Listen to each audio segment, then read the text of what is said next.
Hello everyone, how are you all? I hope you all are doing well. So आज का हमारा topic है complex analysis. तो complex analysis के मैंने जो है 5 क्वेश्चन लिए हैं, 5 एमसीक्यू फॉर्मेट में। तो चलिए स्टार्ट करते हैं। First question, the argument of -1 minus iota is. तो पहले क्वेश्चन में हमें क्या निकालना है? आर्ग्यूमेंट निकालना है। तो z इज इक्वल टू जो होता है x प्लस आयोटा वाई। तो आर्ग्यूमेंट हमारा क्या होता है? Tan theta is equal to y by x. तो यहाँ पे हमारा क्या दिया गया है क्वेश्चन में? -1 माइनस आयोटा। तो यहाँ से y क्या हो जाएगा? -1। और x भी क्या है? -1 which is equal to 1। And वो किसकी इक्वल होता है? 1045। ठीक है। तो यहाँ से हमारा जो है थीटा क्या आ गया? Pi by 4। जो कि हमारा अगर हम देखें तो हमारा, क्योंकि x और y दोनों नेगेटिव हैं, तो कौन से क्वाड्रेंट में लाई करेंगे? थर्ड क्वाड्रेंट में। ठीक है। कौन से क्वाड्रेंट में लाई करेंगे? थर्ड। तो ये theta is equal to alpha. तो ये हमारा यहाँ पे क्योंकि क्या है, x भी नेगेटिव है और y भी नेगेटिव है। फर्स्ट में हमारा क्या होता है? x y दोनों क्या होते हैं? पॉजिटिव। सेकंड में x negative y positive. And last में x positive and y negative. तो पहले में हमारा जो होता है पोल आर्ग्यूमेंट, पहले में क्या होता है हमारा? फर्स्ट क्वाड्रेंट में अगर होंगे हमारे, तो theta is equal to alpha. Second में क्या होता है? Theta is equal to pi minus alpha. Third में theta is equal to minus pi plus alpha. And fourth में theta is equal to minus alpha. तो हमारा यहाँ पर एक्स और वाई दोनों नेगेटिव है। इट मीन्स कि थर्ड क्वाड्रेंट में लाई कर रहे हैं। तो हमारा थीटा इज इक्वल टू क्या हो जाएगा? Minus pi plus alpha. और अल्फा हमारा क्या है? एंगल क्या है यहाँ पे हमारा? Pi by 4। तो ये क्या हो जाएगा? Minus pi plus pi by 4। तो ये हमारा क्या आ जाएगा? -3 पाई बाय 4। ठीक है।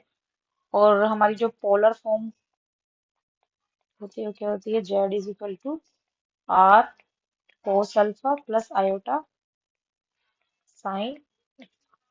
ठीक है। तो इसका मतलब हमारा ऑप्शन नंबर सेकंड क्या हो जाएगा? करेक्ट हो जाएगा। सेकंड क्वेश्चन पे चलते हैं। The smallest integral value of n for which 1 plus iota upon 1 minus iota is to the power n is equal to 1। तो पहले इसको हम सॉल्व कर लेंगे। क्वेश्चन नंबर 2 क्या है? 1 plus iota upon 1 minus iota raise to the power n is equal to 1। n की value निकालनी है, किस n की वैल्यू पे ही होगा स्मॉलेस्ट इंटीग्रल वैल्यू। तो 1 plus iota upon 1 minus iota, ऊपर नीचे हम मल्टीप्लाई कर देंगे 1 प्लस आयोटा की, कर सकते हैं। तो आ जाएगा 1 स्क्वायर माइनस आयोटा स्क्वायर। ठीक है। ये हो जाएगा 1 plus iota square plus 2 iota. यहाँ से कैंसिल हो जाएगा, ऊपर बच जाएगा 2 आयोटा, नीचे बच जाएगा 2। तो ये क्या आ गया? Iota. And as we know कि स्मॉलेस्ट वैल्यू किसके लिए ये क्या होगा? 1 होगा 4। तो यहाँ से n इज इक्वल टू क्या आ जाएगा? तो हमारा ऑप्शन नंबर सी क्या हो जाएगा? करेक्ट हो जाएगा। चलिए नेक्स्ट क्वेश्चन की तरफ चलते हैं।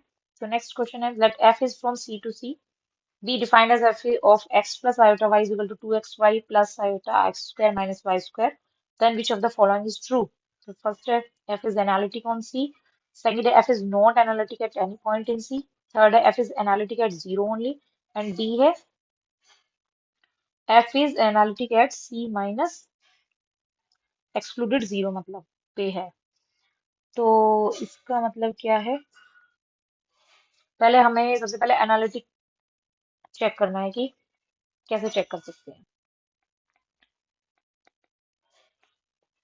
तो एनालिटिक चेक करने के लिए जो हमारी नेसेसरी कंडीशन है, अगर हम चेक करना चाहें, तो वो होती है कि हमारी for analytic at a point, अगर कोई फंक्शन है एफ जेड, उसको हमें चेक करना है कि वो एनालिटिक एफ जेड, इसमें आप लिखते हैं F Z is analytic, if fz is analytic at a point, then क्या होगा, हमारा जो u एंड v है वो सेटिस्फाई करनी चाहिए Cauchy Riemann equation, must satisfy Cauchy Cauchy Riemann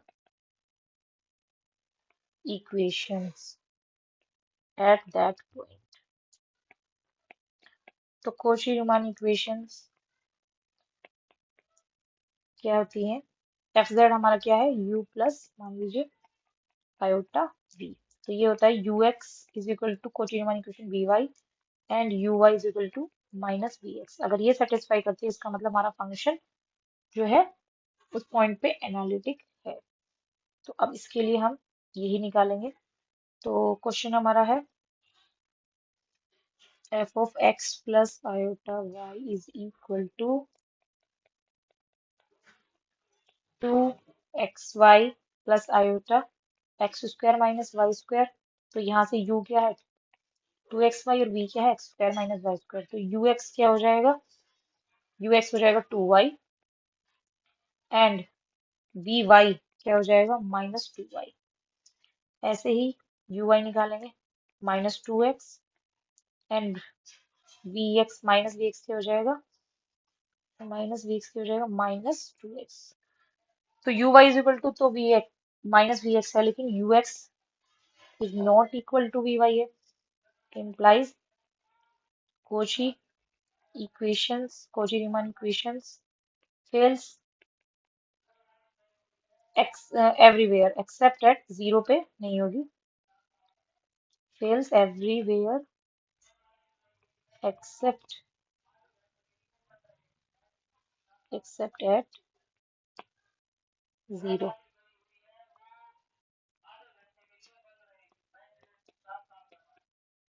इसका आंसर क्या हो जाएगा, therefore f is not analytic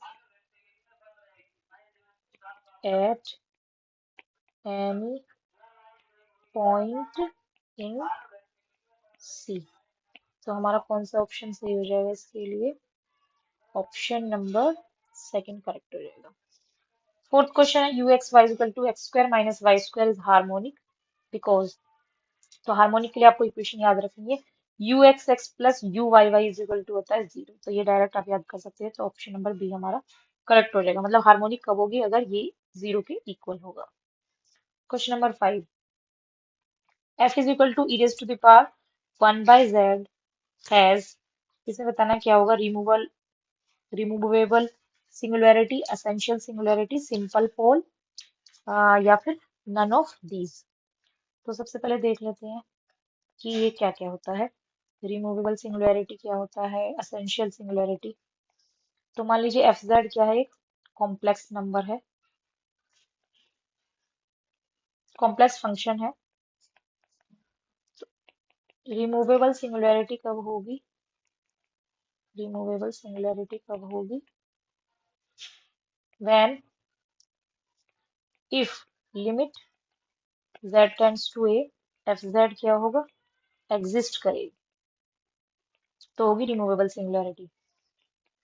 essential singularity कब होगी, एसेंशियल सिंगुलैरिटी,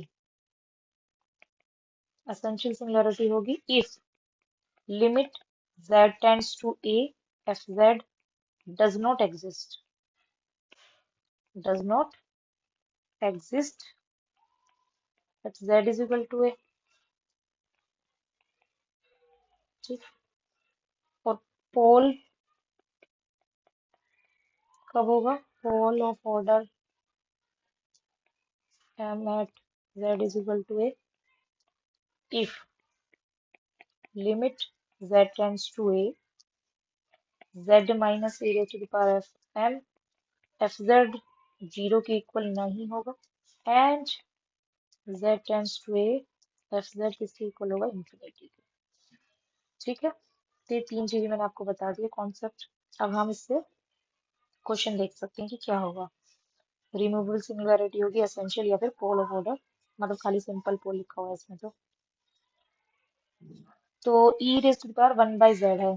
तो अगर यहाँ पे हम देखेंगे limit z tends to 0, f z, तो ये हो जाएगा e raise to the power 1/0, e raise to the power infinity which is infinity. इसका मतलब हम क्या कह सकते हैं कि लिमिट डज नॉट एग्जिस्ट।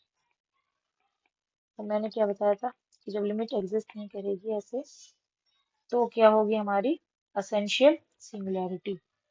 तो इसका मतलब ऑप्शन नंबर हमारा कौन सा करेक्ट हो जाएगा, ऑप्शन नंबर बी हमारा क्या हो जाएगा, करेक्ट हो जाएगा। आई होप आपको क्लियर हो गया होगा। चलते हैं नेक्स्ट क्वेश्चन की तरफ, जो हो कि हमारा है क्वेश्चन ऑफ द डे। तो ये आप लोग सॉल्व करेंगे और इसका आंसर आप कमेंट सेक्शन में लिखेंगे। क्वेश्चन ऑफ द डे क्या है हमारा,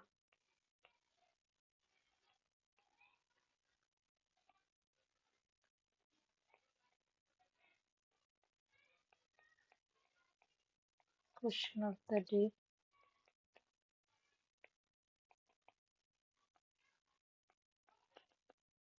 let f is from c to c be a function defined as f of x plus iota y is equal to xy plus iota y, where x plus iota y belongs to c is true। First option है f is analytic on c minus iota, f is not analytic at any point in c। Same ऐसा question मैंने ऊपर एक कराया भी है। f is analytic on c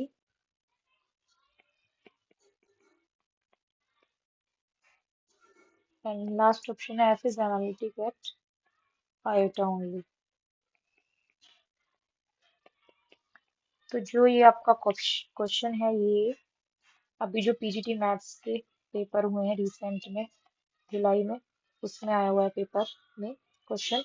और जो मैंने ऊपर क्वेश्चन कराया है वो भी कौन से वाला, क्वेश्चन नंबर सी, ये भी थर्ड पीजीटी मैथ्स जुलाई में जो एग्जाम हुआ अभी 2025 में, ये क्वेश्चन भी उससे ही मैंने कराया, उसमें ही आया हुआ है। तो आप ये सॉल्व करके इसका आंसर दे दीजिएगा। So that's all for today.